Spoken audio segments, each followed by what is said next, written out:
कोई नई चीज नहीं हो रही है कि जितने भी विपक्ष के नेता हैं उनके खिलाफ लगातार सरकार कार्रवाई कर रही है, दबाव बना रही है और बदनाम कर रही है। सबसे बड़ी बात है कि उनकी क्रेडिबिलिटी पे सवाल खड़ा करना चाहती है एजेंसीज, और पूरा देश जानता है कि एजेंसीज का इस्तेमाल हो रहा है। सरकार के खुद लोग कहते हैं कि एजेंसी का इस्तेमाल होने से सरकार का ही नुकसान होगा। अगर ये घटना हो रही है केवल एक पॉलिटिकल पार्टी एक लीडर के साथ नहीं है, देश के जितने भी विपक्षी नेता हैं एक एक कर करके उनके खिलाफ कार्रवाई हो रही है, केवल जनता में दिखाने के लिए। सच्चाई तो ये है कि सबसे बड़ा स्कैंडल क्या हुआ, नोटबंदी।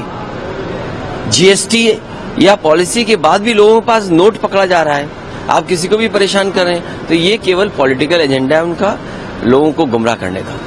कोई नई चीज नहीं हो रही है कि जितने भी विपक्ष के नेता हैं उनके खिलाफ लगातार सरकार कार्रवाई कर रही है, दबाव बना रही है और बदनाम कर रही है। सबसे बड़ी बात है कि उनकी क्रेडिबिलिटी पे सवाल खड़ा करना चाहती है एजेंसीज, और पूरा देश जानता है कि एजेंसीज का इस्तेमाल हो रहा है। सरकार के खुद लोग कहते हैं कि एजेंसी का इस्तेमाल होने से सरकार का ही नुकसान होगा। अगर ये घटना हो रही है केवल एक पॉलिटिकल पार्टी एक लीडर के साथ नहीं है, देश के जितने भी विपक्षी नेता हैं एक एक कर करके उनके खिलाफ कार्रवाई हो रही है, केवल जनता में दिखाने के लिए। सच्चाई तो ये है कि सबसे बड़ा स्कैंडल क्या हुआ, नोटबंदी।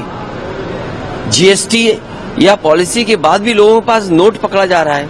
आप किसी को भी परेशान करें तो ये केवल पॉलिटिकल एजेंडा है उनका, लोगों को गुमराह करने का।